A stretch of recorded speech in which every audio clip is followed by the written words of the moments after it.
Assalamualaikum warahmatullahi wabarakatuh. Masih bersama channel Pukul 3 Pagi. Kali ini kita akan menceritakan kisah yang berjudul Pesugihan Titip Sukmo yang ditulis oleh Kalong dengan akun Twitter @cerita_setan. Dan sebelum kita masuk dalam ceritanya, buat kalian yang belum subscribe channel ini, tekan tombol subscribe-nya terlebih dahulu dan tekan tombol notifikasinya agar kalian tidak ketinggalan cerita terbaru dari Pukul 3 Pagi. Tidak usah lama-lama, mari kita masuk dalam ceritanya.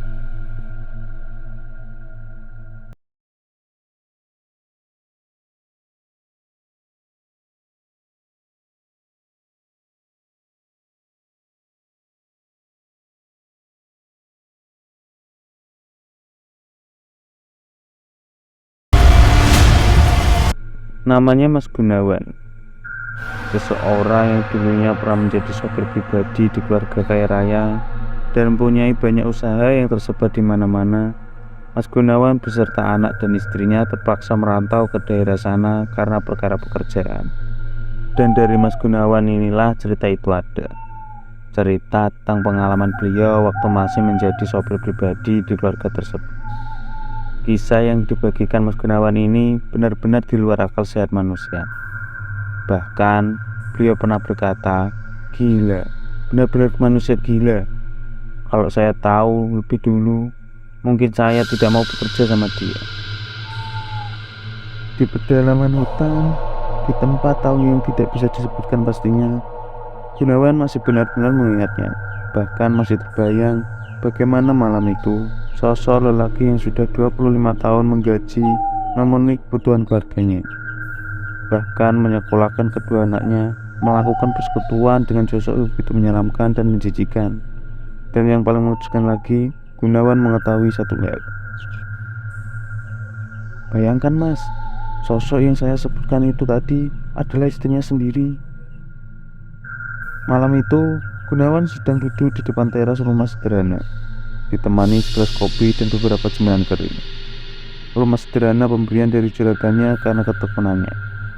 Gunawan adalah sosok pekerja keras dan disiplin. Itu sebabnya jasanya masih dipakai. Hujan tak kunjung reda. Niat untuk masuk ke dalam kamar belum juga datang. Karena bagi Gunawan, hal yang membuatnya bahagia yaitu ketika menyendiri sambil melihat video dua bocah cilik dari ponselnya. Mereka adalah anak-anak Gunawan. Walaupun mereka satu rumah, tapi Gunawan tak ingin mengganggunya istirahat. Terlebih lagi, minggu ini Gunawan masih ada beberapa jadwal untuk mengantar juragannya keluar kota. Cabang tempat juragan membuka usaha, membuatnya harus siap siaga jika ada panggilan mendadak. Sebenarnya dia lelah, tapi ia tak pernah menyesali pilihannya untuk menjadi supir pribadi. Walau waktu istirahatnya terganggu, tapi itu merupakan kepuasan batin tersendiri bagi Gunawan. Apalagi Gunawan sudah berkeluarga. Uang tentu menjadi prioritas utama untuk kesejahteraan keluarganya.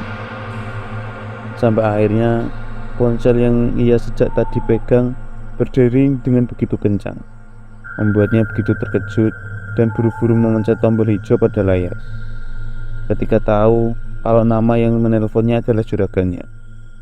"Halo Mas Gun," suara dari seorang laki-laki yang dikenalnya terdengar tegas dan tidak asing bagi Gunawan. "Sampai lagi di mana? Bisa kesini sekarang?" Sudah jelas kalau si penelpon adalah juragannya. Tapi Gunawan menangkap ada sedikit kejanggalan dari suaranya. Tak seperti biasanya, ia berbicara dengan nada terburu-buru dan sedikit panik. Dan entah karena apa, yang biasanya Gunawan merespon cepat tanpa bertanya, tapi malam itu ia lebih memilih untuk menanyakan hal yang tak pernah ia tanyakan sebelumnya. "Ya Pak, saya lagi di rumah. Gimana ya Pak?" "Jadi gini." Ada jeda sejenak, tapi terdengar cukup jelas bahwa laki itu sedang berbicara dengan orang lain. Tapi Gunawan belum tahu apa yang sedang mereka bicarakan. "Malam ini Sugeng gak bisa ngantar saya. Katanya gak enak badan. Jadi sebagai gantinya Mas Gunawan ya saya tunggu di rumah." "Aneh, kenapa tiba-tiba Sugeng sakit?" Gunawan bingung, apalagi tempat tujuan juragannya ada di daerah pedalaman hutan. Jaraknya juga lumayan, bisa memakan 2 jam perjalanan jauhnya. Itu pun kalau tanpa kendala. Tapi di sisi lain, sebenarnya Gunawan juga penasaran. Manakala baru pertama kali Gunawan akan mengantar juragan tempat biasa Sugeng mengantar.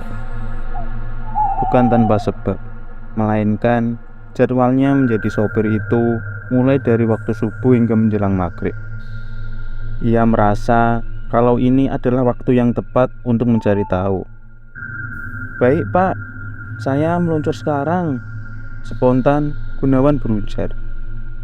Gunawan kemudian menutup telepon sebelum memutar tubuhnya ke belakang, masuk ke dalam rumah untuk bersiap. Ternyata di sana tampak wanita memakai setelan daster, berbalut sarung, sedang berdiri menahan hawa dingin. Wanita itu adalah Ratna, istrinya. "Mau kemana sih Mas?"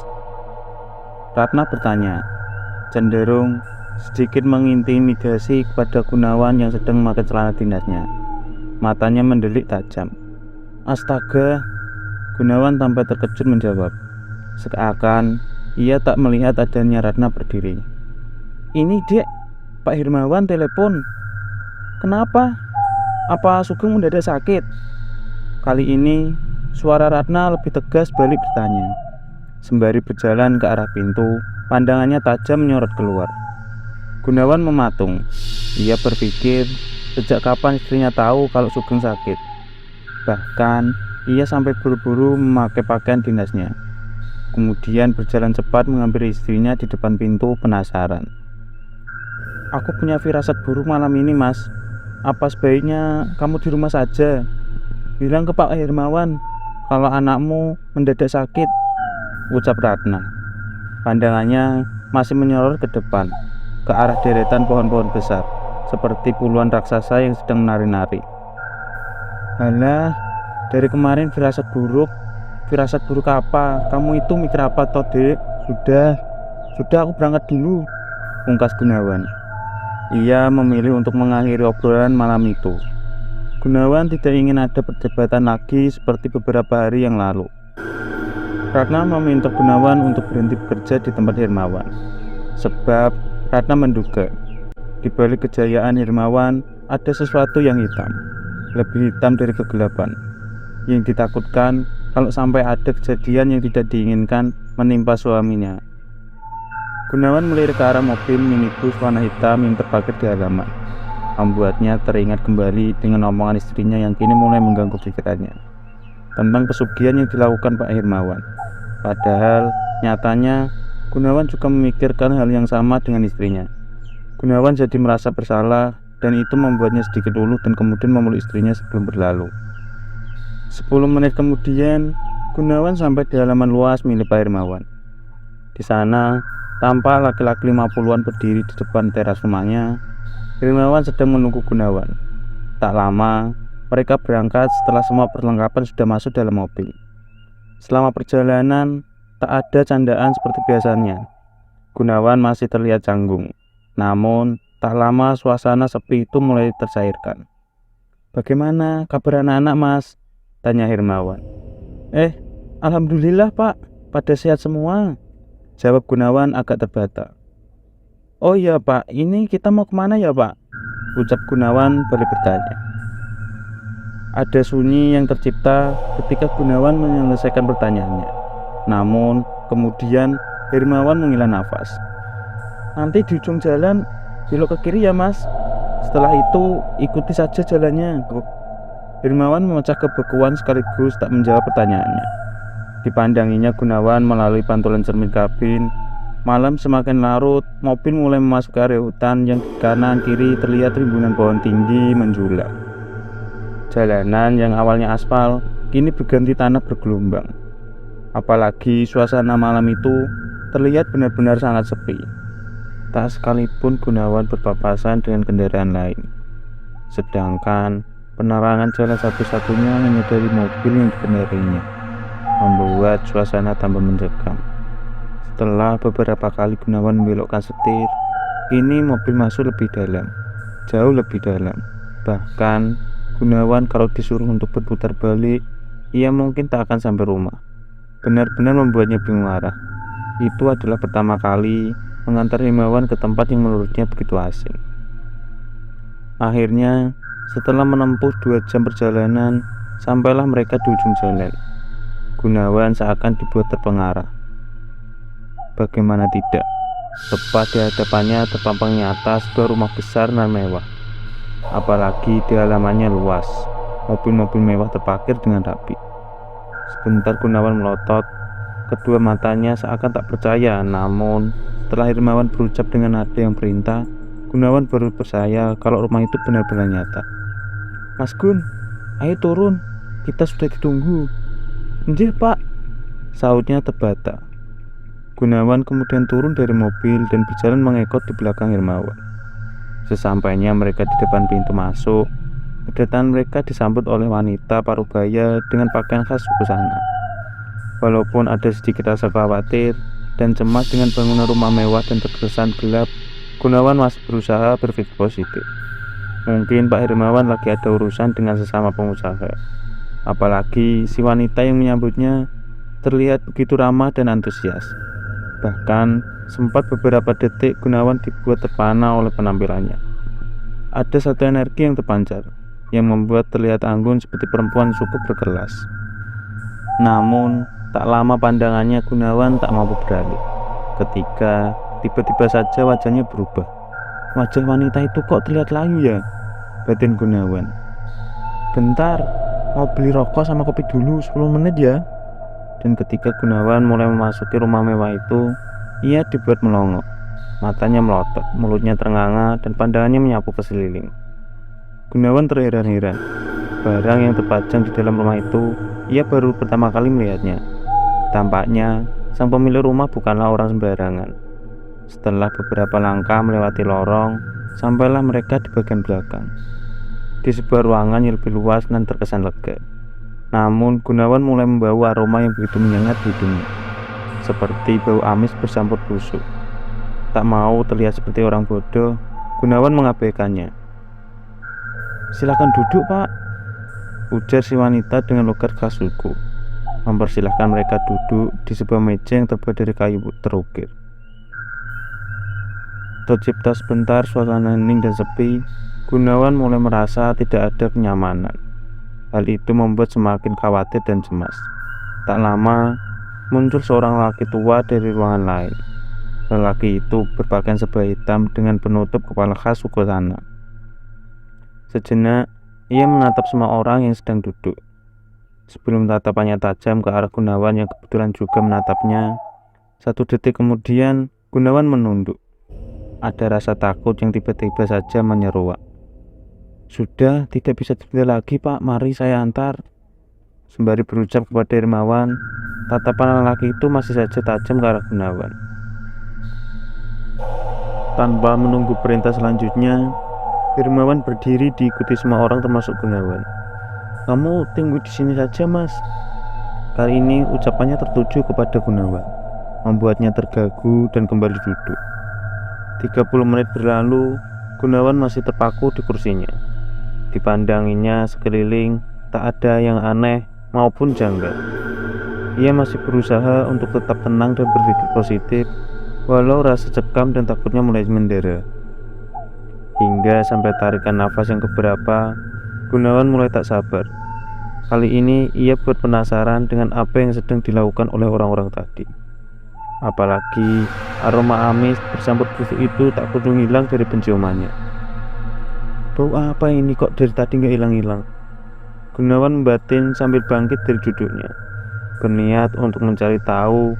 Dan di saat itulah dia baru sadar bahwa ia sudah 1 jam menunggu, tapi tak ada satu orang pun yang keluar atau masuk ke ruangan tempat ia menunggu. Sambil terpaku di tempatnya, Gunawan membuat gambaran. Dari sini dia harus membuka ruangan itu. Namun ia belum tahu di balik ruangan itu ada yang jaga atau tidak. Jika sampai dia ketahuan, Gunawan mau jawab apa? Tidak mungkin kalau dia mau menemui Pak Hermawan, sedangkan Gunawan hanya sopir. Gunawan terkenal setengah-setengah dalam menyelesaikan masalah. Namun Dalam hal pekerjaan, dia nomor satu tentunya. Persis seperti saat ini. Gunawan terdiam sambil memandangi ganggang pintu kayu. Satu ayunan saja pintu itu terbuka. Tapi bagaimana kalau ada orang di balik pintu? Bagaimana dan bagaimana? Lagi-lagi Gunawan harus berpikir dulu. Mau kemana, Gun? Suara itu membuat Gunawan nyaris pingsan karena terkejut. Untung saja dia masih bisa menahannya. Tapi kini kedua kakinya gemetaran. Gunawan kemudian menoleh, namun tak melihat ada seorang di belakangnya. Aneh, pikir Gunawan. Sekali lagi, mau kemana, Gun? Kembali Gunawan menoleh. Kali ini ia dibuat terkejut. Sugeng? Spontan Gunawan mengumpat. Sosok Sugeng, ia tertawa melihat tingkah laku Gunawan yang ketakutan setengah mati. Jadi orang kok setengah-setengah? Tinggal buka pintu saja kok susah, Gun? Karena keterkejutan itu, Gunawan sampai tak menyadari bila sosok yang menyerupai Sugeng itu bukanlah Sugeng yang asli. Gunawan pun menyambutnya dengan lega. Setidaknya malam itu ia ada yang menemani. Sugeng membuka pintu. Mereka berdua kemudian melangkah bersama sambil ngobrol. Katanya kamu sakit, Geng. Kok kelayapan sampai sini? Tanya Gunawan penasaran. Geng, Pak Hermawan sebenarnya ngapain sih? Kamu pasti tahu kan? Sambung Gunawan semakin penasaran. Sugeng tertawa kecil. Memangnya kamu tidak tahu ya, Gun? Ucapan Sugeng barusan membuat langkah Gunawan terhenti tiba-tiba. Apa Sugeng tahu sesuatu? Maksudmu apa, Geng? Bersamaan dengan itu, langkah Sugeng justru semakin cepat, membuat Gunawan kewalahan untuk mengejarnya, sampai ia benar-benar tertinggal. Geng, tunggu! Teriak Gunawan sambil terus berlari mengejar Sugeng. Namun, sampai di ujung lorong yang di kanan dan kirinya ada sebuah ruangan tertutup, ia tak mendapati ada Sugeng di sana. Gunawan semakin tersekam. Jiwanya mulai merasa takut. Baru kali ini, Gunawan merasa ketakutan yang luar biasa. Selang 1 atau 2 menit berlalu, ia kembali membawa aroma yang sama. Amis bercampur busuk bangkai menyengat, menyebar seantero tempat Gunawan berdiri. Kali ini, mau tidak mau Gunawan melangkah, mencari sumber bau yang menyesakkan dadanya. Semakin ia mencari, semakin pekat bau itu, membuat perutnya teraduk kuat seperti ingin muntah. Tak tahan dengan keadaan itu, Gunawan melangkah cepat menghampiri salah satu pintu paling dekat, berniat mencari jalan keluar, tetapi baru saja tangannya mendorong pintu, ia disambut oleh sosok berdiri tegak sedang membelakangi. Hampir seluruh bagian tubuhnya tertutup rambut. Hanya juntaian kain lusuh menutup dua tangannya yang terlihat bersama kuku-kuku tajam. Gunawan mundur. Tubuhnya gemetar mendapati bahwa sosok itu kini terbalik menatap tajam. Gunawan terjatuh di lantai. Gigil takutan semakin kencang saat wajahnya hancur bermata putih. Matanya melotot ke arahnya. Tiba-tiba saja sosok itu merangkak dengan kedua tangan dan kakinya yang panjang. Kini wajahnya berada 1 jengkal dari wajahnya. Tolong, tolong saya, tolong. Berat dan kasar suara yang keluar dari bibir sosok itu. Namun aneh, Gunawan sangat mengenali suaranya. Ketika mata mereka saling beradu, seolah ada energi yang menariknya. Gunawan tiba-tiba saja berada di tempat yang berbeda.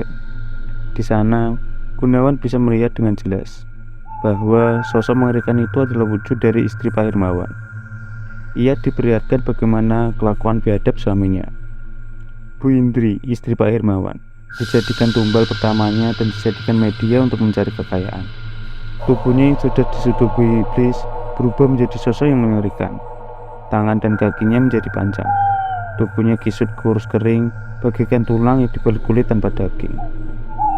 Hingga peristiwa yang membuat Gunawan tak mampu melupakan, di mana tangan dan kaki Bu Indri diikat dengan rantai dan di atas ranjang besi. Kemudian, Pak Hermawan melakukan hubungan layaknya suami istri dengan brutal. Di saat itulah, auman keras dan mengerikan keluar dari tenggorokan Bu Indri, memenuhi seantero ruangan, sekaligus memperlihatkan kenyataan yang sesungguhnya di mana. Di salah satu ruangan yang belum terbuka, di sana tepatnya di ruangan mirip penjara, ia melihat dengan mata kepalanya sendiri. Pak Hermawan berdiri di samping ranjang besi sambil mengusap-usap rambut istrinya. Sedangkan beberapa tamu yang ia jumpai sedang mengantri melakukan ritual hubungan menjijikan dengan sosok jangkung. Yang diketahui kalau sosok itu adalah istri Pak Hermawan, Bu Indri. Tak lama, beberapa tamu yang selesai melakukan hubungan itu, tubuhnya terkuai lemas dengan mata melotot dan mulut yang menganga. Walaupun dadanya masih bergerak naik turun, menandakan kalau masih hidup.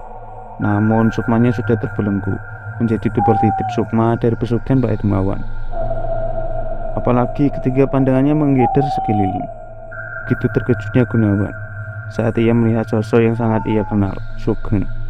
Ternyata di balik sikapnya yang pendiam, ia juga mempunyai hasrat untuk menjadi kaya raya. Namun justru Sugeng tertipu oleh rayuan iblis bertopeng manusia. Gunawan menduga kalau Sugeng tertarik setelah Hermawan memberikan uang secara cuma-cuma. Kejadian itu terjadi 1 hari sebelum Sugeng dikabarkan sakit, waktu dimana Sugeng mengobrol bersama Gunawan.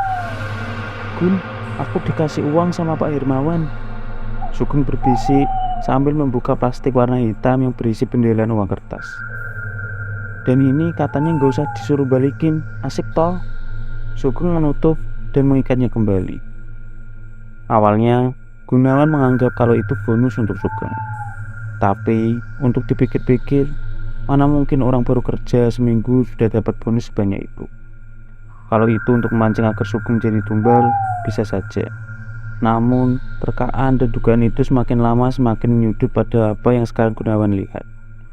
Mulai dari sini, Gunawan menyimpulkan kalau kekayaan Hermawan berasal dari persekutuan dengan iblis.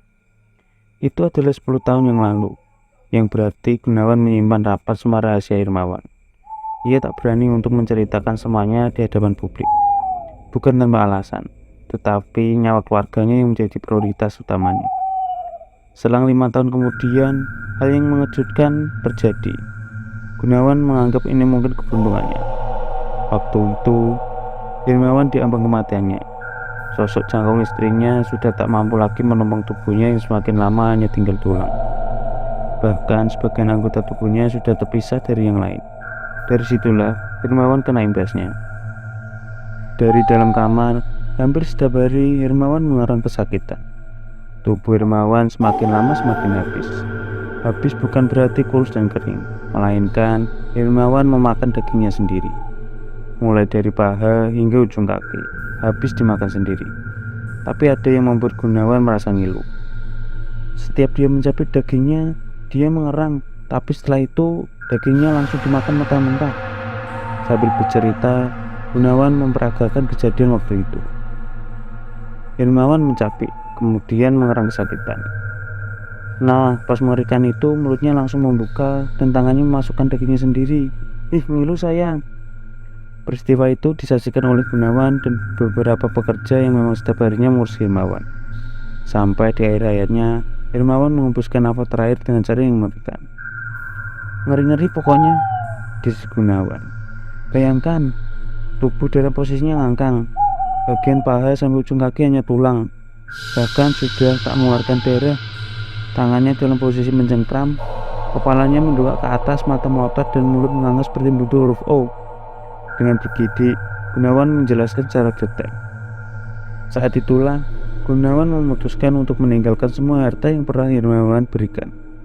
Dan kini Gunawan memilih untuk meninggalkan daerah pedalaman hutan, kembali ke kampung halaman dan beralih sebagai sopir antar jemput anak sekolah. Walaupun tak seberapa, tapi dia bersyukur dan berharap tidak akan menemui orang seperti Hermawan. Di balik dari kata menyeramkan, di situ ada pelajaran yang berharga.